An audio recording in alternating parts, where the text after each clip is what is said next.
रविवार व्रत कथा। कथा के अनुसार एक बुढ़िया थी। उसके जीवन का नियम था कि वह प्रत्येक रविवार के दिन स्नान आदि से निवृत्त हो घर को गोबर से लीप कर शुद्ध करती थी। इसके बाद वह भोजन तैयार करती थी, भगवान को भोग लगाकर स्वयं भोजन ग्रहण करती थी। यह क्रिया वह लंबे समय से करती चली आ रही थी। ऐसा करने से उसका घर सभी धन धान्य से परिपूर्ण था। वह बुढ़िया अपने घर को शुद्ध करने के लिए पड़ोस में रहने वाली एक अन्य बुढ़िया की गाय का गोबर लाया करती थी। जिस घर से वह बुढ़िया गोबर लाया करती थी, वह विचार करने लगी, यह मेरे गाय की ही गोबर क्यों लेके जाती है। इसलिए वह अपनी गाय को घर के भीतर बांधने लगी। बुढ़िया गोबर न मिलने से रविवार के दिन अपने घर को गोबर से लीप कर शुद्ध न कर सकी। इसके कारण ना तो उसने भोजन किया और ना ही भोग लगाया।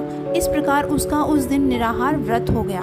रात्रि होने पर वह भूखी ही सो गई। रात्रि में भगवान सूर्यदेव ने उसे स्वप्न में आकर इसका कारण पूछा।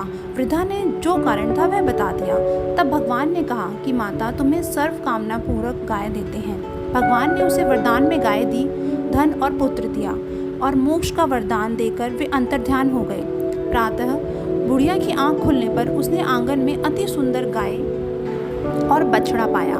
वृद्धा अति प्रसन्न हो गई। जब उसकी पड़ोसन ने घर के बाहर गाय बछड़े को बंधा देखा तो द्वेष से जल उठी। साथ ही देखा कि गाय ने सोने का गोबर किया है। उसने वह गोबर अपनी गाय के गोबर से बदल दिया।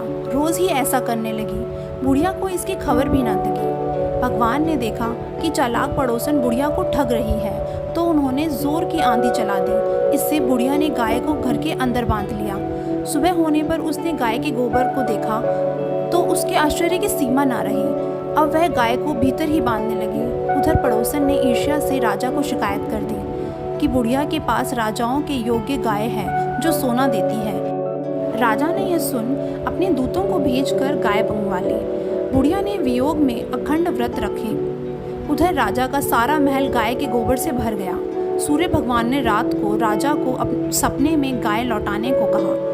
प्रातः होते ही राजा ने ऐसा ही किया। साथ ही पड़ोसन को उचित दंड दिया। राजा ने सभी नगरवासियों को व्रत रखने का निर्देश दिया। तब से सभी नगरवासी यह व्रत रखने लगे और ये खुशियों को प्राप्त हुए।